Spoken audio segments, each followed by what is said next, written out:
His name was Napoleon Bonaparte. He was born on the remote island of Corsica, spoke with a heavy accent, devoured Plutarch, and dreamed of Rome. 10 years after his first battle, he would rise to become Emperor of France. 20 years later, he would find himself a prisoner on a distant island. This story is about a man who shattered Europe's old order and rewrote the art of war. We'll tell how he rode the wave of revolution, how he brilliantly crushed the Austrians in Italy, how he faltered in the sands of Egypt, and how he nearly conquered an entire continent. You'll witness his triumphs at Austerlitz and Jena, his missteps in Spain and Russia, his downfall in Saxony, Paris, and finally at Waterloo. Why did kings fear him? Why did thousands follow him? Why, even 2 centuries later, do people argue about him as if he were still alive? This is not just a biography. This is the journey of an emperor, an artillery officer who became a legend. Share your ideas for future videos in the comments, and don't forget to subscribe. New stories for sleep come out here every day. Corsican childhood. On the Mediterranean island of Corsica, in the town of Ajaccio, a boy was born into a modest yet respected noble family.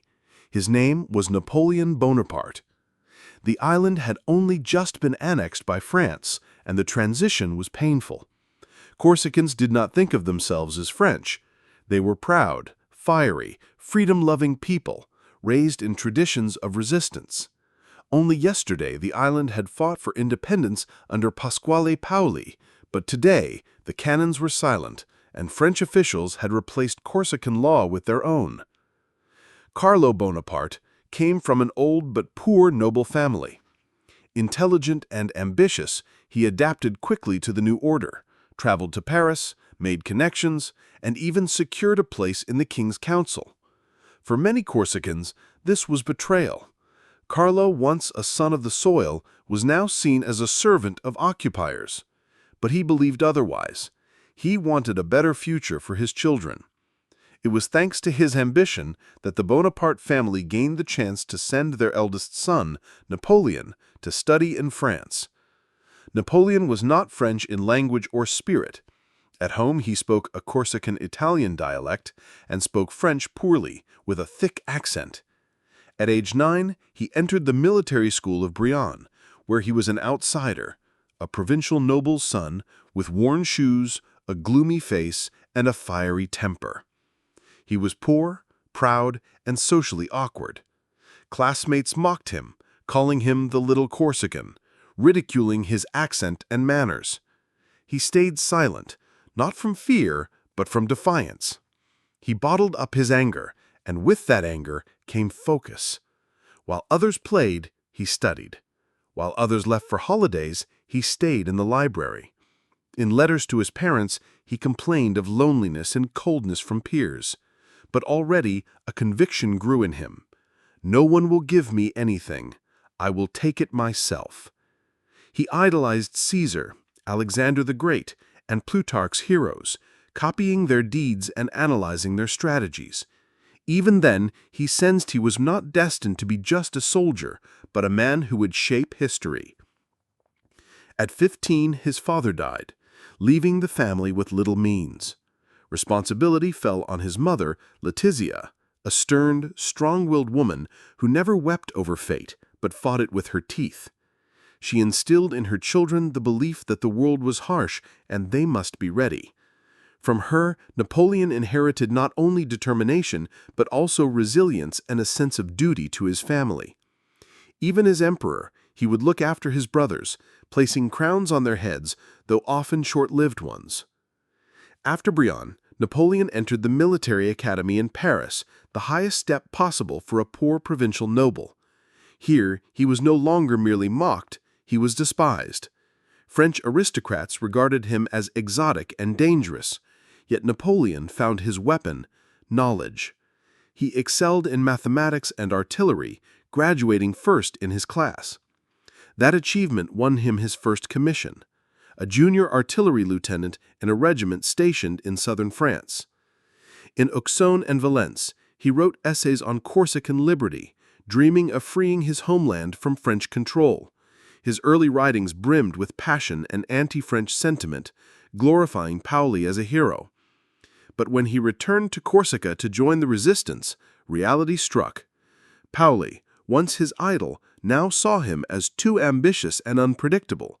Their political disagreements turned personal, and soon Napoleon had to leave Corsica for good. He returned to France no longer a Corsican patriot, but a man rejected by both sides. From then on, he belonged to no nation but himself.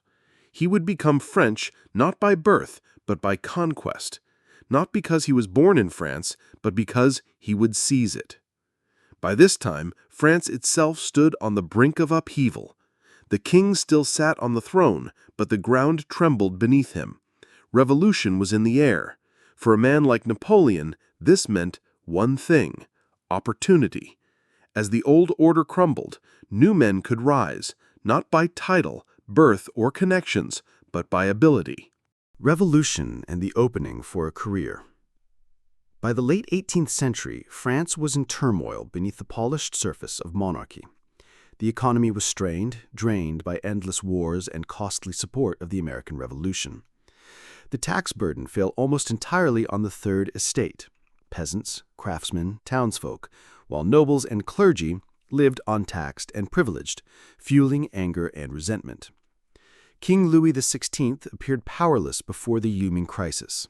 Reforms failed, famine and inflation spread, and Enlightenment ideas, once confined to salons, began reaching the masses.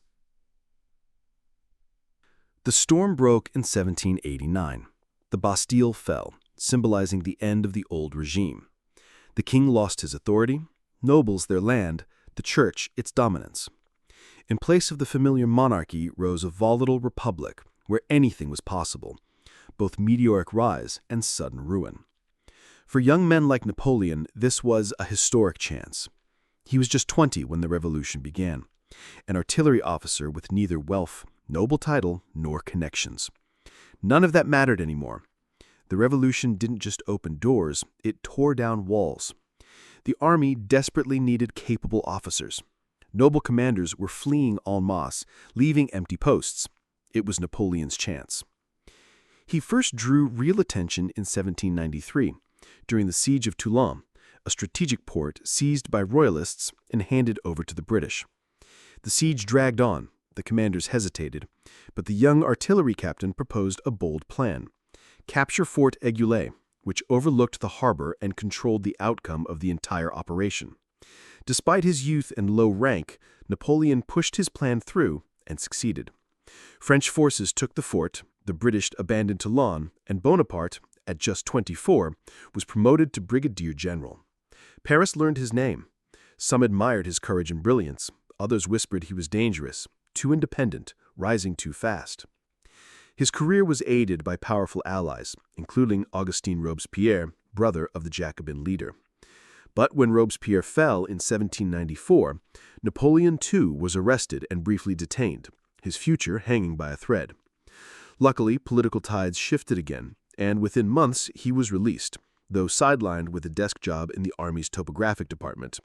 To Napoleon, it was a humiliation, a pause in his destiny. He waited. That chance came in the autumn of 1795. Royalists threatened to storm Paris and restore the monarchy. The Republican government was nearly powerless to resist, until Paul Barras, a leader of the Directory, remembered the young officer who had saved Toulon. Bonaparte was given command of the city's defense. He acted swiftly. Artillery covered every key street and square. And when, on October 5, 1795, the rebels advanced, Napoleon did not hesitate. He ordered grape shot fired into the charging crowds. Smoke, panic, and screams filled Paris. The battle ended as quickly as it began. The victory was total and ruthless. Napoleon didn't negotiate, didn't stall. He acted as a soldier, not a politician. And that decisiveness won him recognition. Barras made him commander of the interior forces, a role of immense political weight. He was no longer just a talented officer. He was now a figure of influence. Everyone watching his career knew This man was going higher. But his true rise, the campaign that would make him France's idol and Europe's nightmare, still lay ahead, in Italy. The Italian Campaign. After the execution of Louis XVI in 1793, the French Revolution ceased to be merely an internal conflict. The monarchies of Europe, Austria, Prussia, Spain, Britain, and others, saw the Republic as a threat to the very foundation of their own rule. The spread of ideas about liberty, popular sovereignty, and the rejection of monarchy caused alarm in royal courts. One after another, coalitions were formed to contain the French contagion. France found itself surrounded. Austrian armies pressed from the east. The British dominated the seas. Spain threatened from the south. And within France, uprisings flared, the bloodiest being the Vendée Revolt. By 1796, the Republic had survived, but at great cost. The economy was shattered, the army drained, and public trust in the Directory had collapsed. To restore momentum, the government sought a bold stroke that could change the course of the war and renew its political authority. That stroke would be a campaign in Italy. The strategic logic was straightforward. Austria, France's chief enemy on the continent, controlled northern Italy. If the Austrians could be driven out, and their ally, the Kingdom of Sardinia, forced from the war, France would not only weaken a key coalition power, but also create a ring of client republics to serve as buffers and sources of resources. Yet the army stationed on the Italian front was in dire straits. Soldiers wore rags, suffered hunger and disease, and discipline had collapsed. It was to this army that a 26-year-old general, Napoleon Bonaparte, was sent in March 1796. He was no aristocrat, no veteran of major campaigns, but he already had Toulon and the suppression of the Paris uprising behind him, a reputation as a man of speed and decisiveness. From his very first days in command, Bonaparte made it clear he would not follow routine patterns. He reshuffled officers, imposed order in his staff, organized supplies, and most importantly, addressed his soldiers not with speeches about duty or homeland, but with promises of glory, victory, plunder, and the fertile lands of Italy. These words electrified his exhausted men. They felt that before them stood not a bureaucrat, but a leader ready to guide them toward triumph and a better life. In April, the offensive began. Bonaparte's strategy was radically different from the cautious norm of the era. He didn't wait for reinforcements or spend weeks preparing. He struck first, and he struck fast. His enemies, the Austrians and Sardinians, could not keep pace. He attacked them separately, broke their lines of communication, and forced battle on ground of his choosing. Within weeks, the King of Sardinia sued for peace, pulling his kingdom out of the war. It was Napoleon's first major success. Then came a string of victories that turned his name into legend.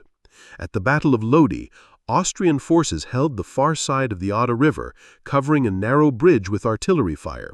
Napoleon ordered an assault anyway. He personally led his grenadiers across the bridge under a hail of cannon fire. Inspired by his courage, the soldiers pressed forward, captured the bridge, and drove the enemy back. Later, Napoleon admitted that at Lodi he first felt that he could shape not just a battle, but history itself. The Battle of Arcole tested the endurance and will of the army. The ground was swampy, units became separated, and artillery had to be dragged through the mud by hand.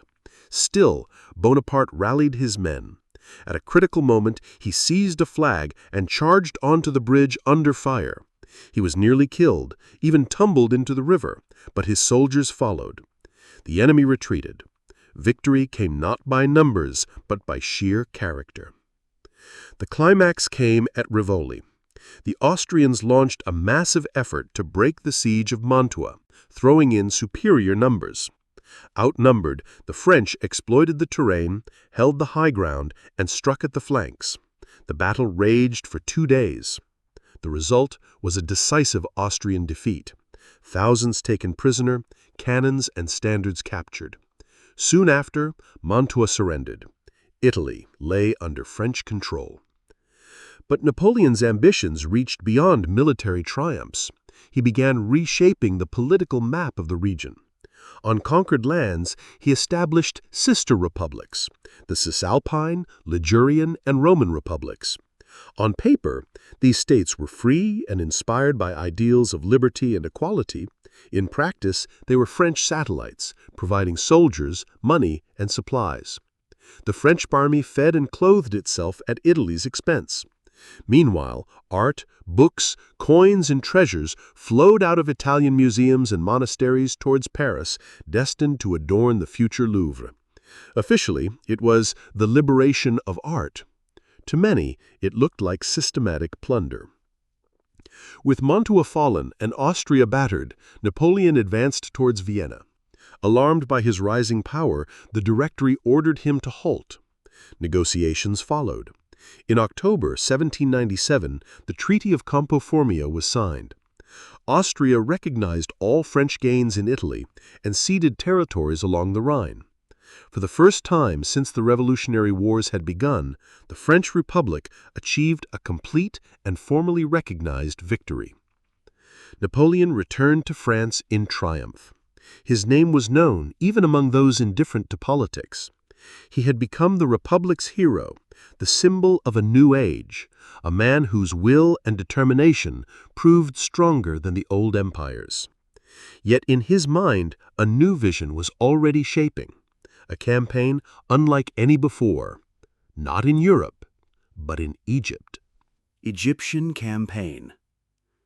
In the spring of 1798, the name of Napoleon Bonaparte thundered across France. He was celebrated as the victor of Italy, the founder of sister republics, and a general who had yet to be defeated. Yet glory is a double-edged sword. The higher his fame rose, the more uneasy the Directory, the ruling government of France, became. They feared his popularity with the people and his loyalty from the army, seeing in him a possible usurper.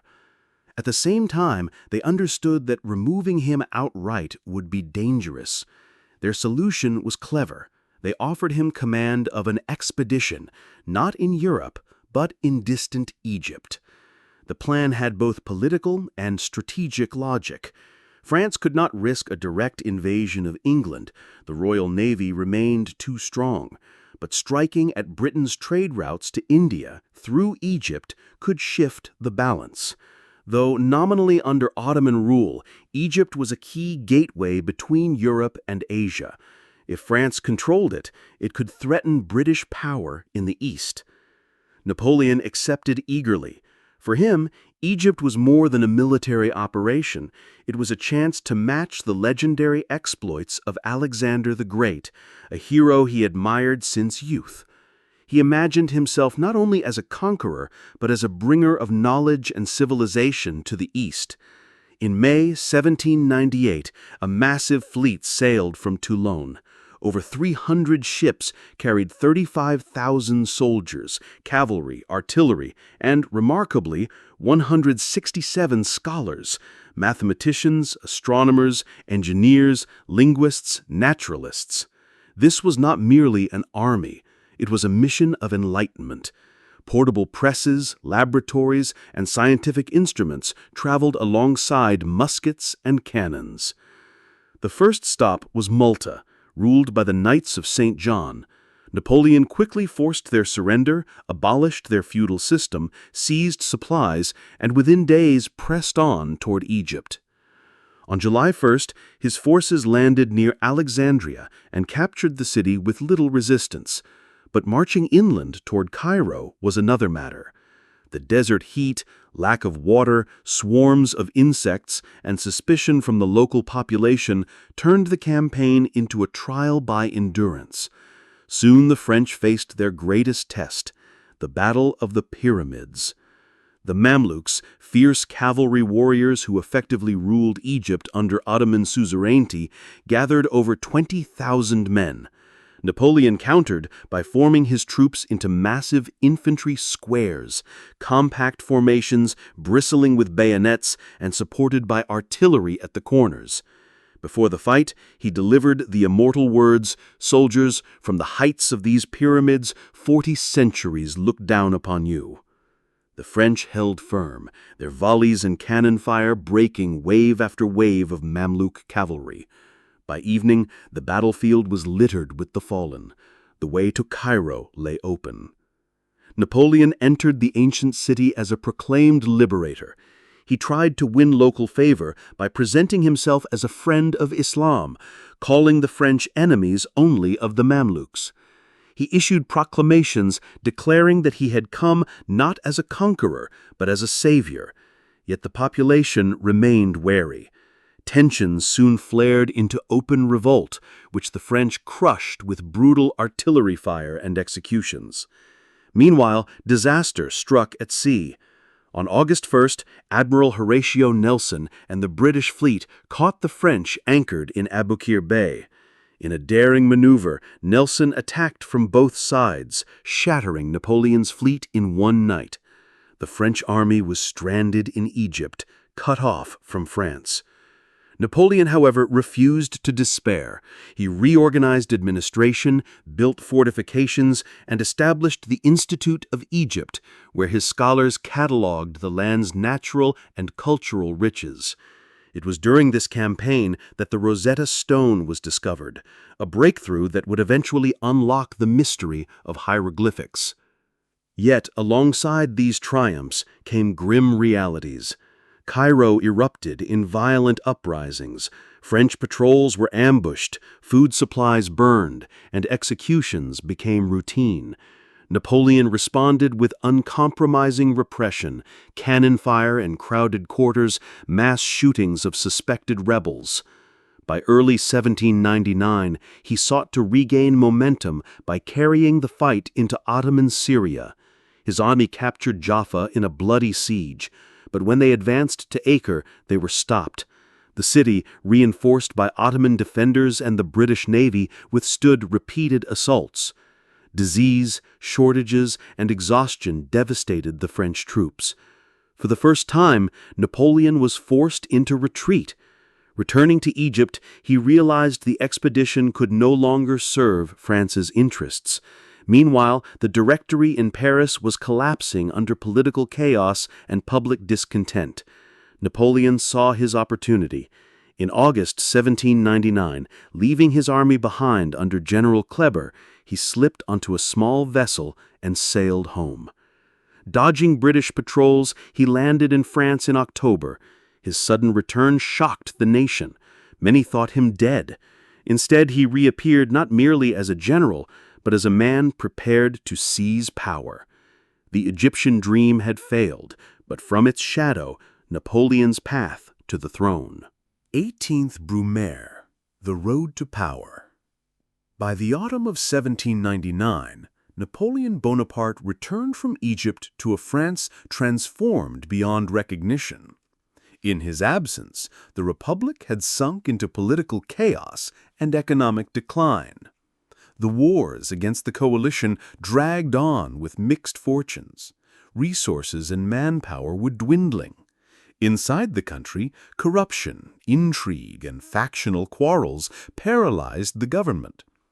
The Directory, a 5-man executive body, was widely despised. Its authority evaporated in scandals and inefficiency. The provinces drifted. Generals acted like semi-independent rulers, and in Paris the mood was one of weary anticipation. The revolution had devoured its energy, and everyone sensed the old system was collapsing, yet no one could predict what would replace it. Into this uncertainty stepped a man whose name was already legendary, the conqueror of Italy, the victor at the pyramids, the general compared to Caesar himself. Crowds cheered him on the streets, newspapers hailed him as a savior, and politicians schemed to harness or restrain his ambition. But Bonaparte was no longer the young commander chasing glory. He returned with the conviction of someone destined to reshape history. A conspiracy soon formed. At its core were Lucien Bonaparte, Napoleon's younger brother and president of the Council of 500, Emmanuel Sieyès, a shrewd political strategist, and Roger Ducos, then serving as Minister of War. Their plan was to cloak a coup d'état in legality, using the excuse of protecting the Constitution. The decisive day was set, 9th November 1799, or 18th Brumaire, year 8 in the revolutionary calendar. The legislative councils were summoned to the suburban palace of St. Cloud, ostensibly to protect them from unrest in Paris. Behind this pretense lay careful orchestration. Napoleon arrived flanked by grenadiers. He entered the chambers and attempted a speech, but his words were confused, filled with accusations and half-formed threats rather than clear arguments. Murmurs rose, then shouts. In the Council of 500, deputies cried, "Outlaw him! Down with the dictator!" Some rushed toward him, forcing soldiers to drag him out. At that moment, Lucien acted. Mounting the rostrum, he brandished his sword and declared before the assembly and troops that his brother was not a traitor, but the Republic's protector, and that he would rather strike Napoleon down himself than see him betray liberty. The dramatic gesture swayed the soldiers. They stormed the hall, dispersing the deputies. The coup had succeeded without bloodshed, though under the shadow of force. The next day, a new order was proclaimed, the consulate. In theory, it was a system of 3 equal leaders. In practice, Bonaparte emerged immediately as the dominant figure. Sieyès and Ducos were sidelined, while all major decisions passed through Napoleon's hands.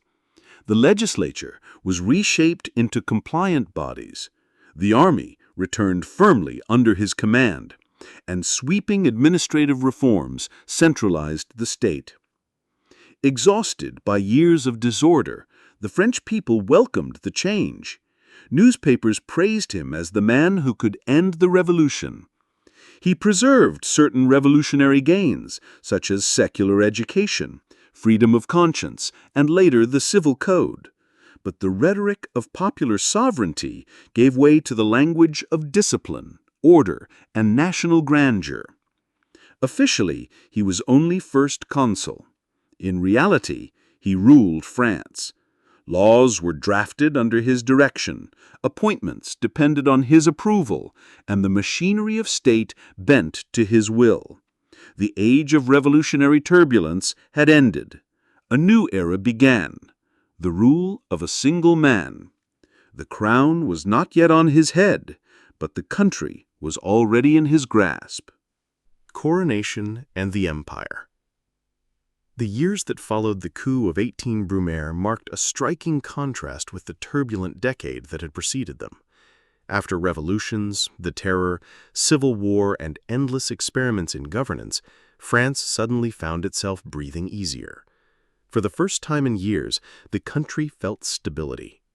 At its helm now stood a man capable of acting swiftly and decisively, enforcing discipline not only in the army, but across the machinery of state. Napoleon's first priority was restoring governability. He streamlined the administration, built a strict vertical chain of authority, introduced prefects in the departments, and secured funding for the judicial system.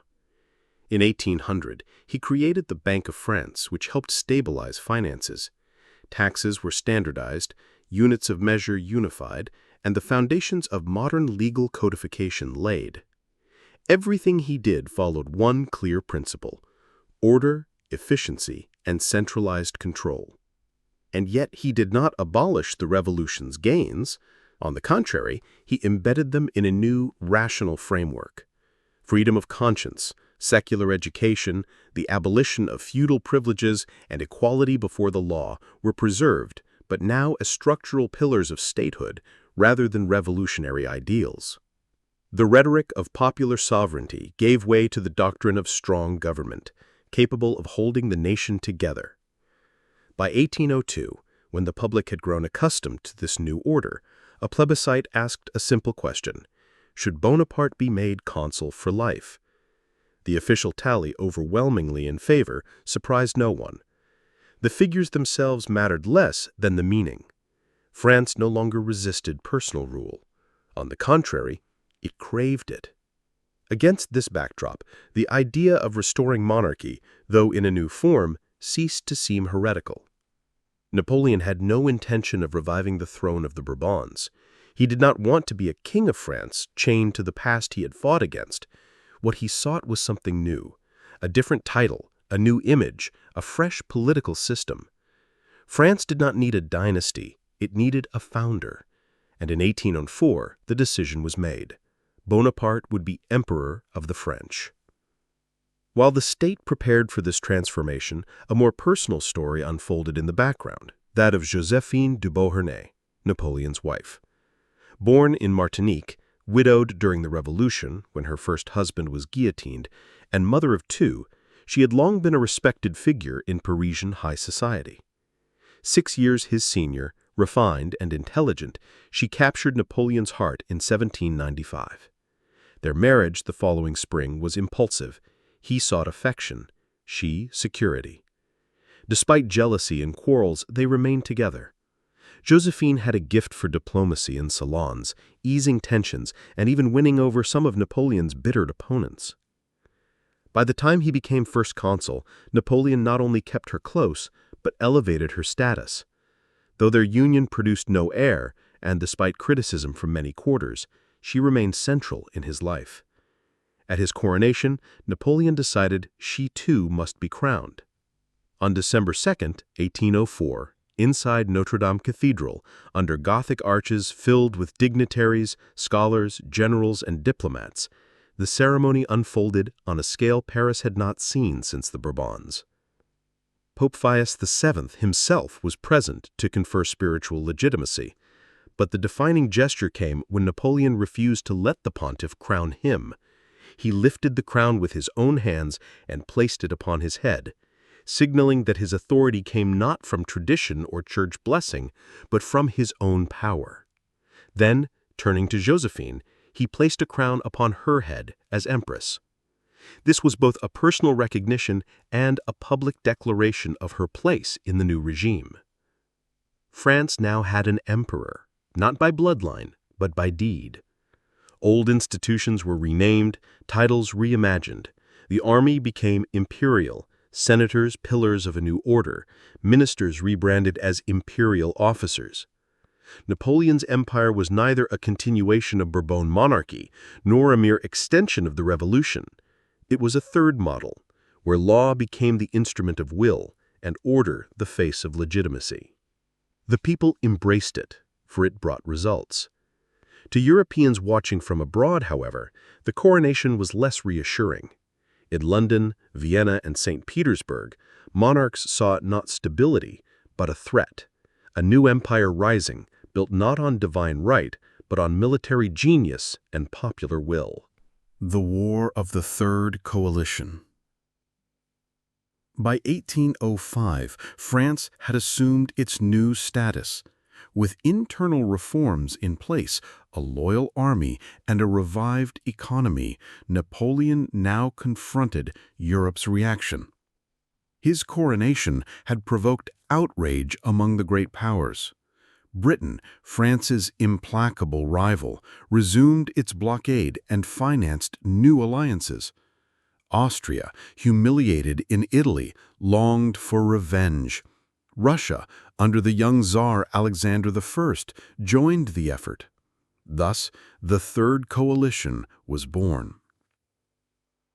Napoleon acted with his trademark speed.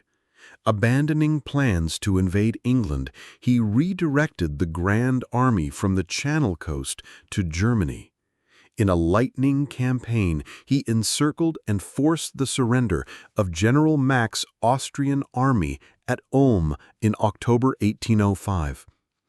Over 25,000 men captured with scarcely a pitched battle. Vienna soon fell. But the decisive moment came on December 2, 1805, at Austerlitz. With deliberate cunning, he feigned weakness on his right flank, luring the Allies into a trap. As Austrians and Russians pressed the apparent gap, he struck through the center, seizing the Pratzen heights and splitting their forces in two. By evening, the Allied army was shattered. The icy lakes near Satzkan swallowed retreating soldiers and artillery as chaos consumed the field. The victory was overwhelming. Allied losses exceeded 30,000, triple those of the French. Austria sued for peace, signing the Treaty of Pressburg. The Holy Roman Empire, already hollow, collapsed the following year with the creation of the Confederation of the Rhine under French protection. Austerlitz was more than a military triumph. It cemented Napoleon's image as a master of war and a reshaper of Europe's political map. His empire no longer seemed a temporary anomaly. It was the new reality, admired by some, feared by many, but impossible to ignore. The zenith of empire. After Austerlitz and the creation of the Confederation of the Rhine, France entered a new stage in its history, one of consolidation and institutional maturity. Military victories had secured political dominance, but Napoleon understood true power must be felt not only on the battlefield, but also in the daily lives of citizens. It was in these years that the empire reached its peak of internal stability. The army remained formidable, finances steady, the population largely loyal. Yet behind this outward calm lay painstaking work, the transformation of revolutionary disorder into a disciplined hierarchy governed by a single will. The backbone of this system was administrative reform. France was divided into departments, each ruled by a prefect appointed directly from Paris. These officials owed nothing to local elites. Their sole allegiance was to the central government. They oversaw tax collection, public order, education, police, and infrastructure. Subprefects, mayors, and councillors were likewise appointed, not elected.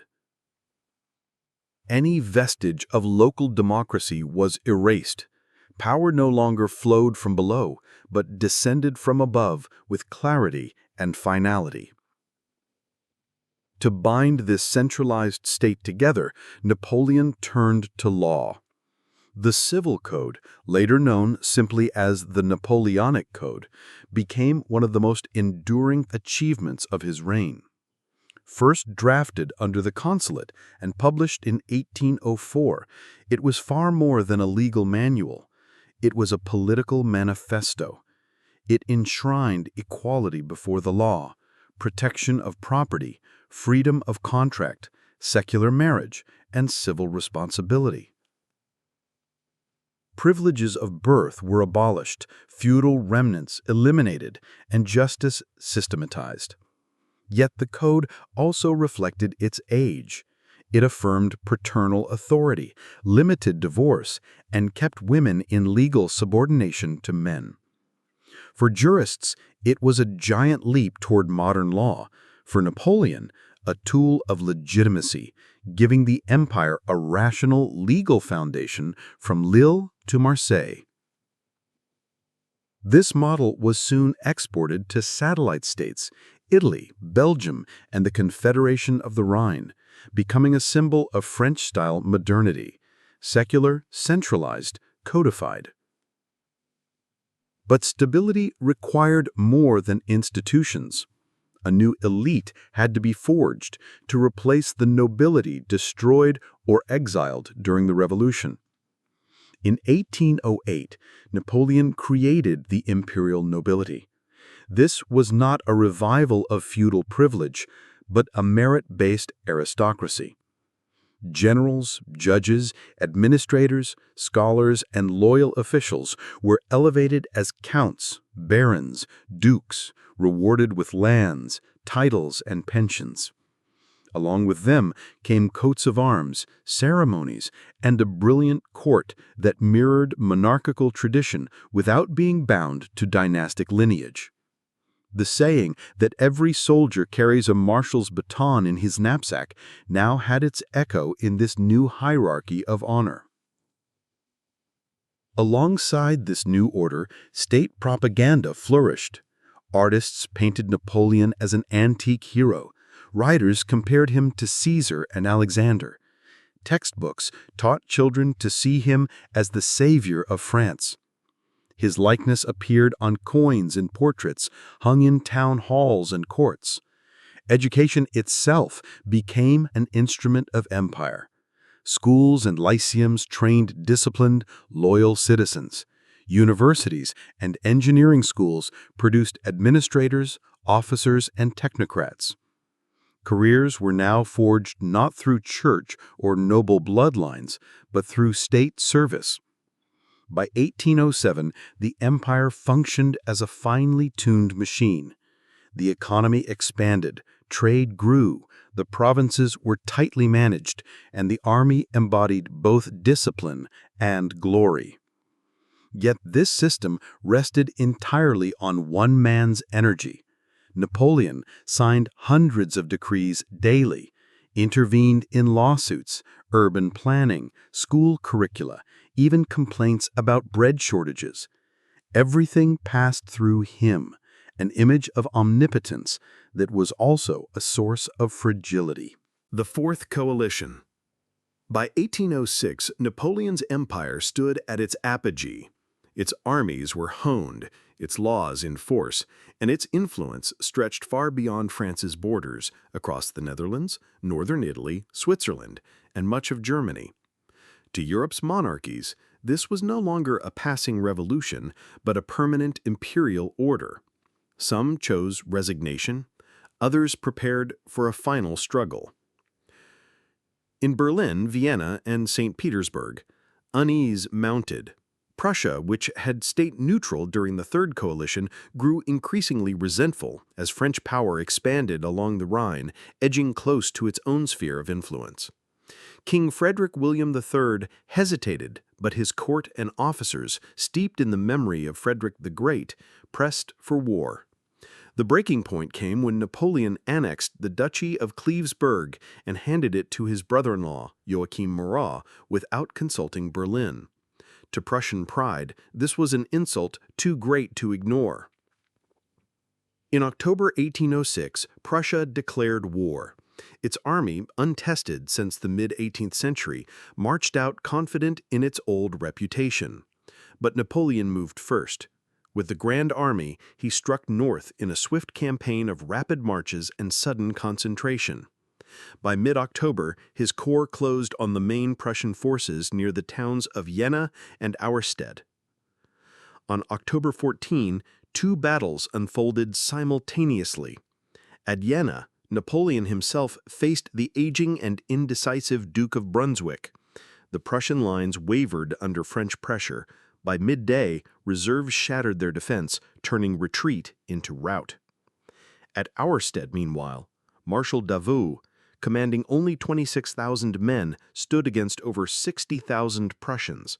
Against all odds, discipline and firepower carried the day. The Prussian army collapsed, leaving Davout victor on the field. For this feat, Napoleon later made him Duke of Auerstedt. By nightfall, Prussia had been broken in a single day. Napoleon advanced rapidly, entering Berlin soon after.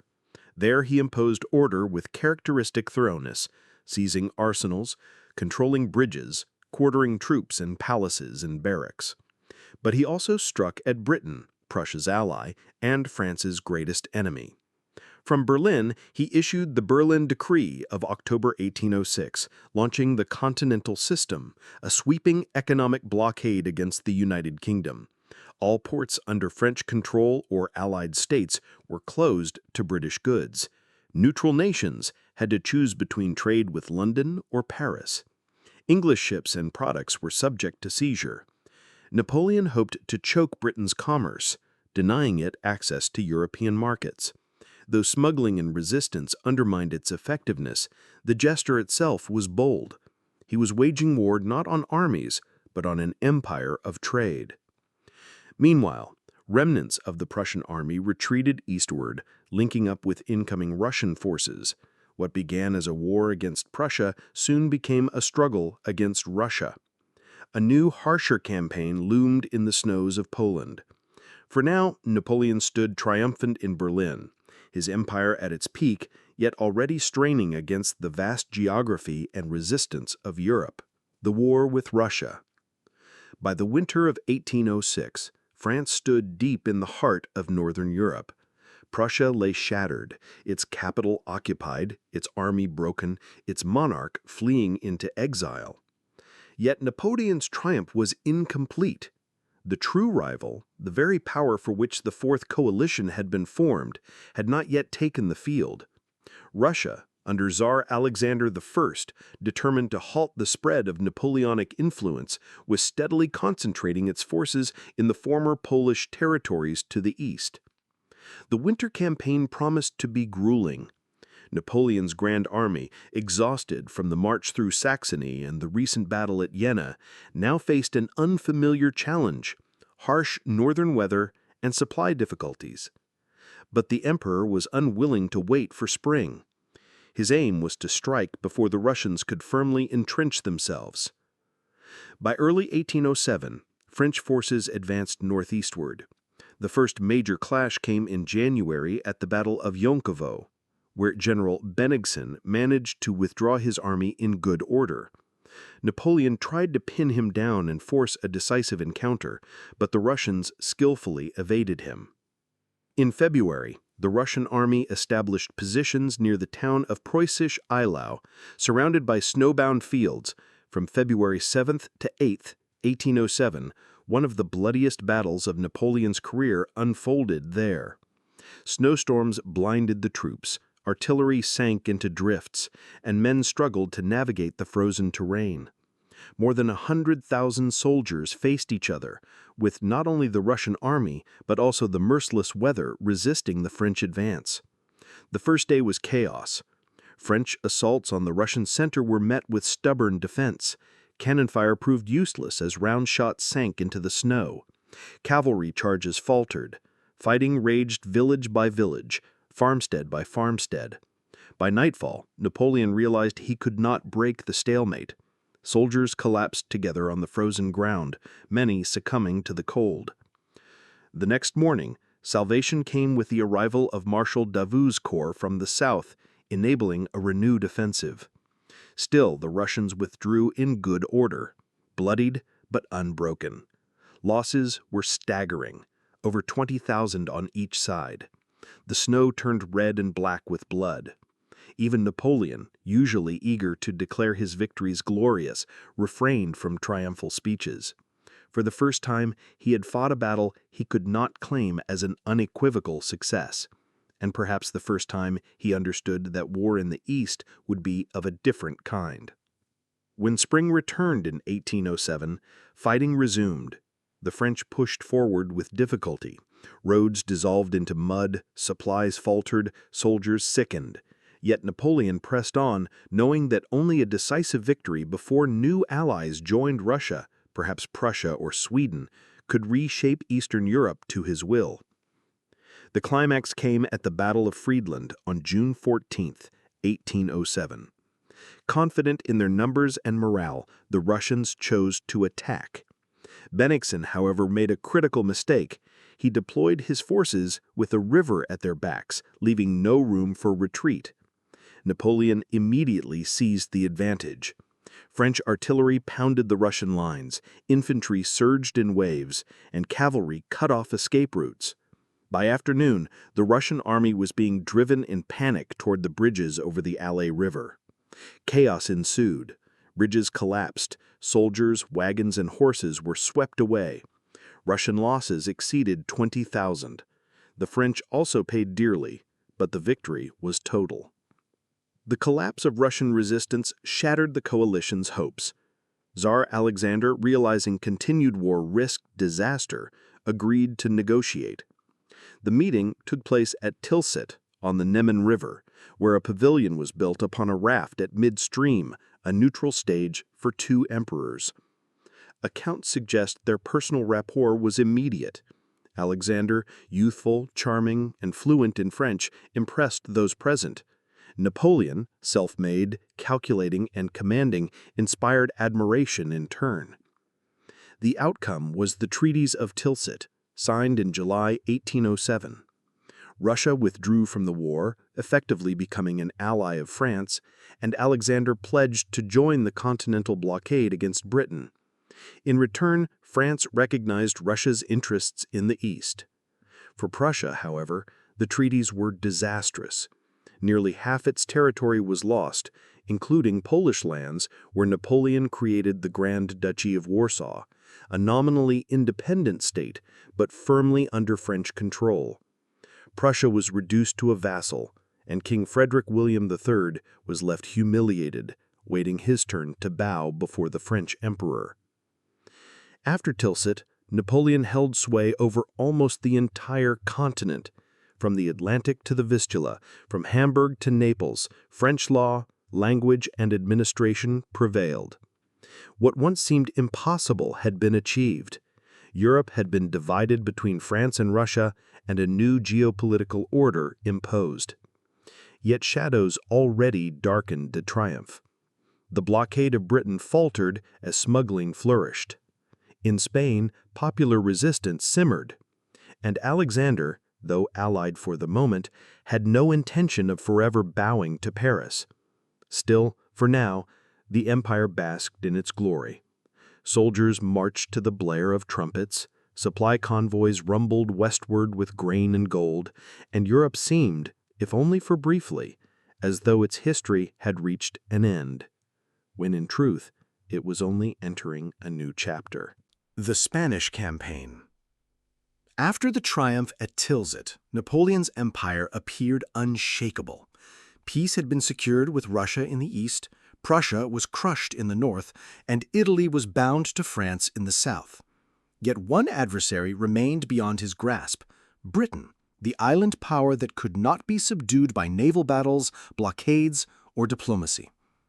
To break England economically, Napoleon continued to enforce the continental system, demanding that every European state, allies and neutrals alike, sever all trade ties with London. But there was one defiant exception: Portugal. Tied by tradition and trade to Britain, Lisbon continued to allow smuggling under the guise of compliance.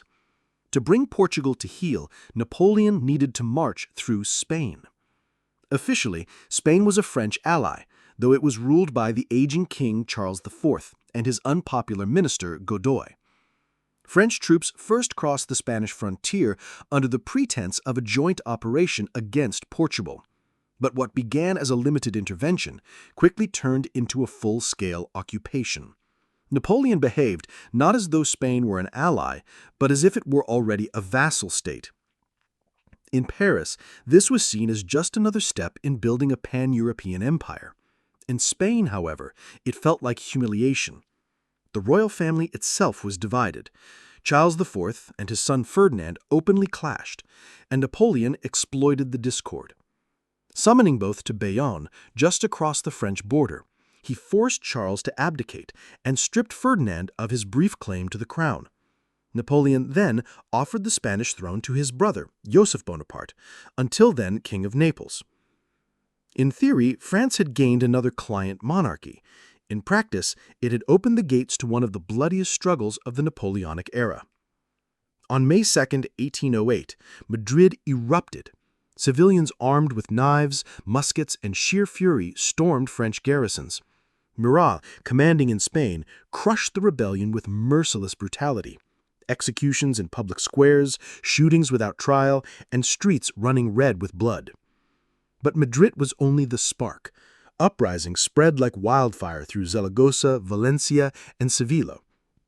The remarkable feature of this resistance was that it was not led by regular armies, but by ordinary Spaniards.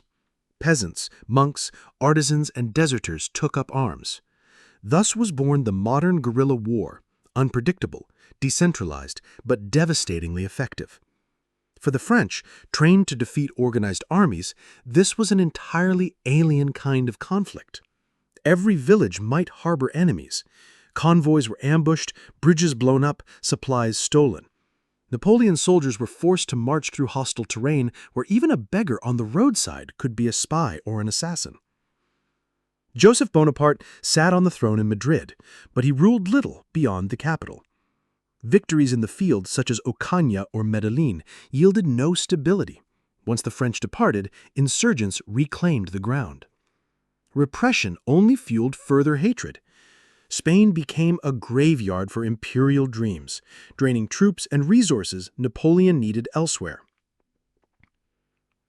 When British forces, under Sir Arthur Wellington, later the Duke of Wellington, landed to support the Spanish resistance, the war turned into a nightmare.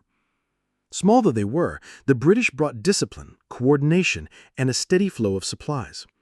By 1809 to 1810, Spain had become a bleeding wound for France, a war without front lines, without end, and without glory. Napoleon himself marched into Spain to restore order, winning battles at Espinosa and Somosierra and reasserting control over Madrid. Yet even his presence could not alter the fundamentals. Every French success was temporary. Every province remained restless. Spain became what contemporaries called the ulcer of the empire, a conflict that consumed more than it ever returned. The catastrophe in Russia. By 1812, France still appeared to be the heart of an empire unrivaled since the days of Charlemagne. Lands ruled directly by Napoleon or through his vassal states stretched from the Atlantic to the Vistula, from the Baltic to Naples. The Napoleonic Code governed cities from Vienna to Warsaw. His brothers, marshals, and loyal administrators sat on thrones across Europe. Paris dazzled with parades, balls, new monuments, newspapers, and martial music. On the surface, the empire looked unshakable, but beneath the glitter, strain was mounting. The continental system, Napoleon's economic blockade against Britain, strained commerce, fueled smuggling, and drove prices wild. Provinces grumbled, Holland and Germany groaned under taxes, and Spain bled France in an endless guerrilla war. The army was increasingly filled with reluctant conscripts. Even Napoleon himself was no longer the revolutionary general of 1799, but an emperor obsessed with dynastic survival. In 1809, he made the painful choice to divorce Josephine, whom he loved deeply but who had borne him no heir.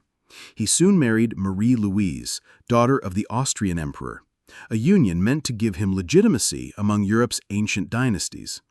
In 1811, their son, Napoleon II, was born. Yet, just as Napoleon reached the summit of power, the alliances sustaining his empire began to unravel. Austria remained aloof, Prussia awaited revenge, Britain commanded the seas, and Russia slowly drifted away. Tsar Alexander I resented the continental system, which strangled Russian trade, and regarded the Duchy of Warsaw, carved out of Poland by Napoleon, as a direct threat. By 1811, relations had frayed beyond repair. Napoleon resolved to act first. He assembled the largest force Europe had ever seen, over 600,000 men from every corner of the continent, French, Poles, Italians, Germans, Dutch, even reluctant Austrian contingents. This was not just a campaign, it was a demonstration of imperial will. He expected one swift battle to force Alexander to negotiate, as had happened with Austria and Prussia. On 22 June 1812, the Grande Armée crossed the Niemen into Russian soil. But the campaign did not unfold as planned. The Russian armies under Barclay de Tolly and Prince Bagration refused battle, retreating deeper into their vast homeland. Villages were burned, supplies destroyed, wells poisoned. It was the strategy of scorched earth. Napoleon pushed forward through empty land, losing thousands to disease, hunger, and exhaustion without firing a shot. Supply lines stretched to breaking point, carts were abandoned, and reports filled with words like dysentery, mutiny, and starvation. Within Russia's high command, bitter disputes raged. Barclay urged continued retreat, convinced time and distance were Russia's best weapons. Others, including Bagration, demanded a stand. Under pressure, Alexander appointed Kutuzov commander-in-chief. Kutuzov was cautious, but he knew that if the army gave up Moscow without a fight, it would collapse. He chose Borodino, a plain of rivers, ridges, and woods along the road to Moscow, as the battlefield. On September 7, 1812, the Battle of Borodino began. French artillery thundered across the lines, shrouding the field in smoke. Attacks slammed into the Russian flanks and center. Bagration was mortally wounded. Cavalry charges swirled over the fields. Yet Napoleon, hesitant, held back the Imperial Guard. By day's end, losses were staggering, 30,000 to 40,000 on each side. But the Russian army was not destroyed. Kutuzov retreated in good order, preserving his forces. Napoleon gained the road to Moscow, but not the decisive victory he needed. When the Grande Armée entered Moscow, they found it deserted. Soon, fires broke out, first in a few districts, then across the city. Within days, Moscow was a smoking ruin. Supplies vanished, disease spread, horses died of hunger. Napoleon waited in the Kremlin for an envoy from Alexander that never came. After a month of futility, with winter approaching, he ordered retreat. What followed was not a campaign, but a death march. Snow bound the roads, temperatures plunged, and starvation ravaged the army. Horses were slaughtered for food and warmth. Cossacks struck the stragglers, peasants sabotaged wells and bridges, and partisans harried every column. At the Berezina River in November, the army tried to cross under fire. Bridges collapsed, men drowned, guns sunk into ice. What staggered back into Europe were shadows of an army. Fewer than 50,000 survivors from the 600,000 who had marched east. Napoleon escaped, but his empire began to collapse. The Russian disaster cost him not just men, but the aura of invincibility. For the first time, Europe believed he could be defeated. The Sixth Coalition: defeat, Leipzig, abdication, and exile to Elba. Hundreds of thousands of lives were lost. For Europe, it opened a long-awaited window of opportunity that all of Napoleon's opponents had been hoping for. Until 1812, France seemed invincible. None of the previous coalitions could withstand the onslaught of the empire. But with the destruction of the Grande Armée, the very force Napoleon had led across Europe to the gates of Moscow, the myth of his invincibility shattered. In its place grew a conviction: he could now be defeated. When Napoleon secretly left his army and returned to Paris in December, he acted with his characteristic resolve. He convened the State Council, assured everyone's situation was under control, and began a new mobilization. France, exhausted, grief-stricken, and in mourning, received a new levy. Young, untested, and often poorly trained boys were called up to replace the veterans. This mobilization was ironically nicknamed the Army of Beardless Boys. But for Napoleon, there was no other choice.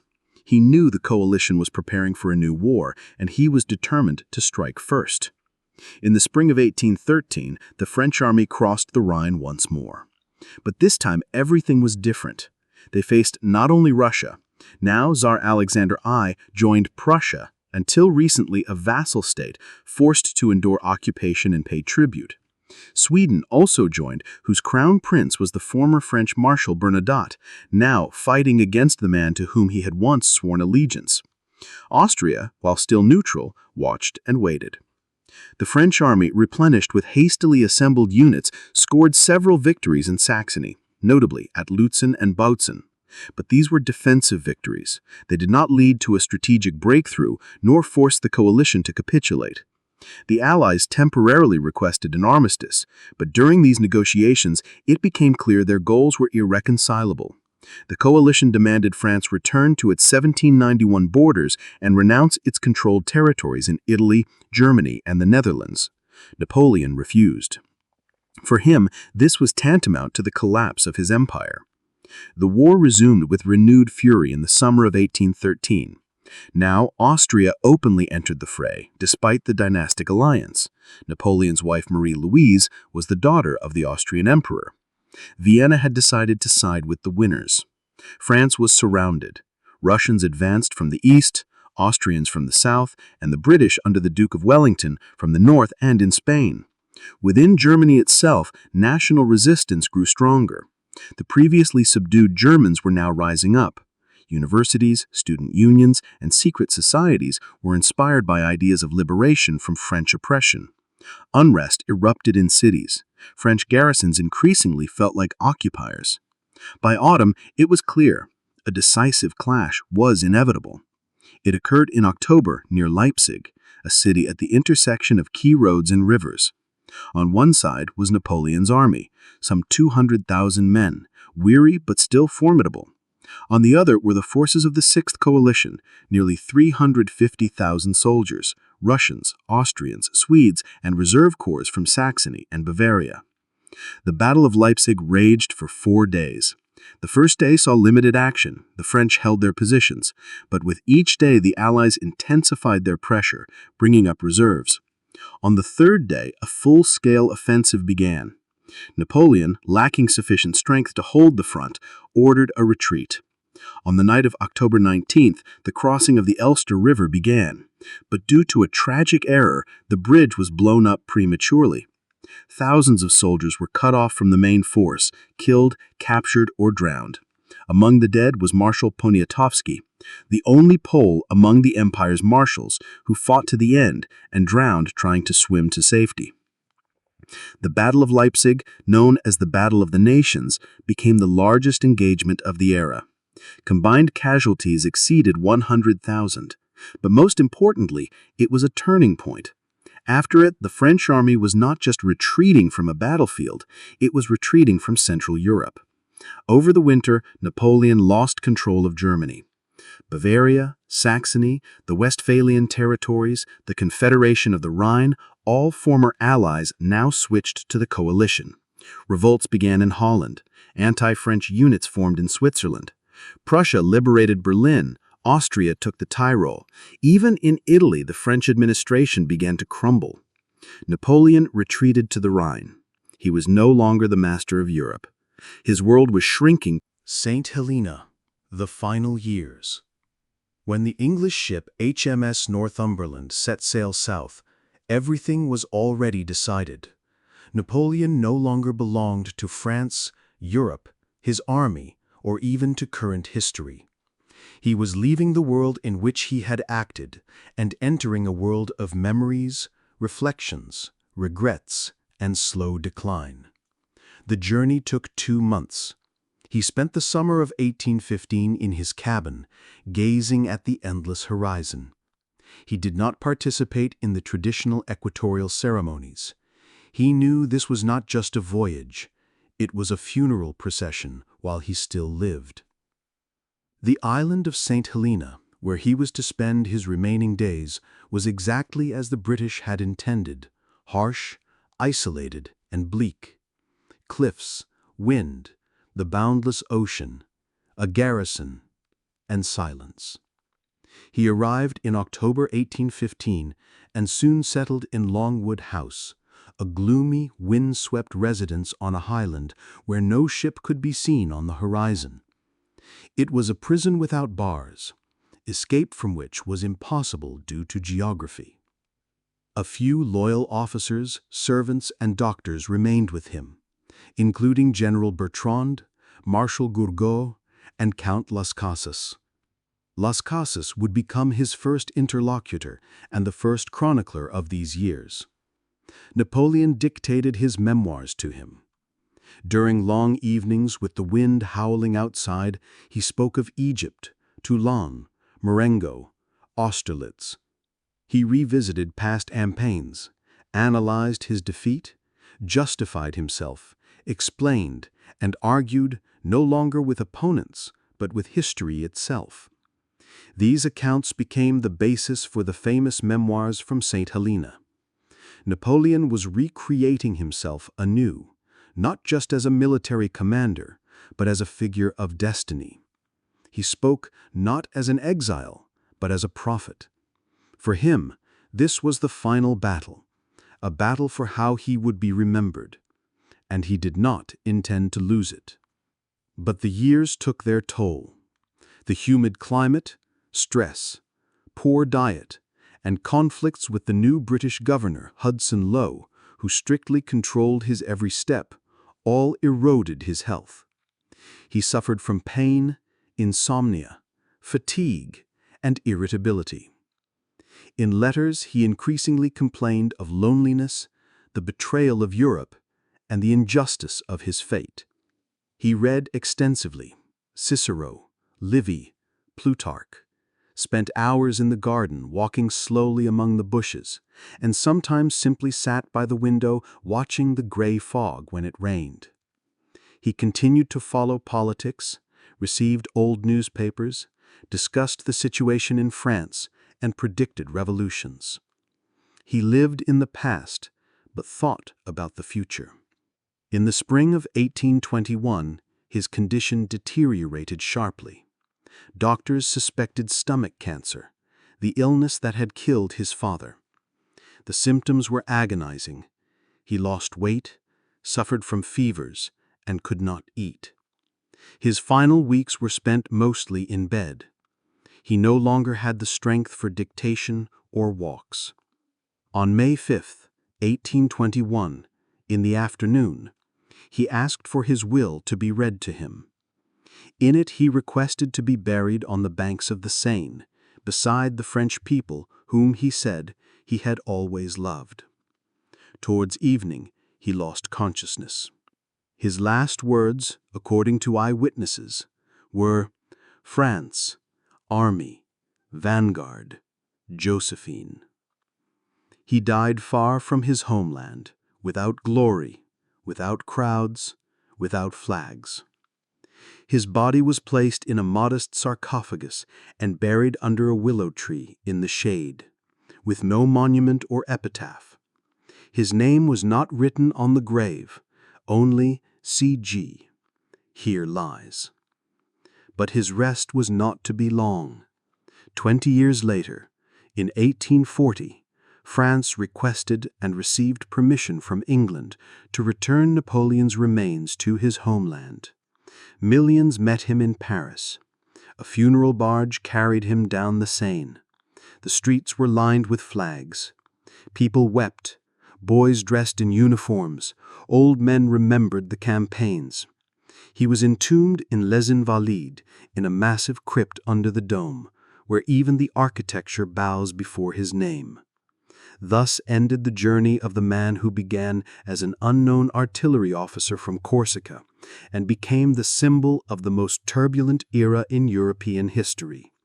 He was loved, feared, and cursed, but no one could forget him.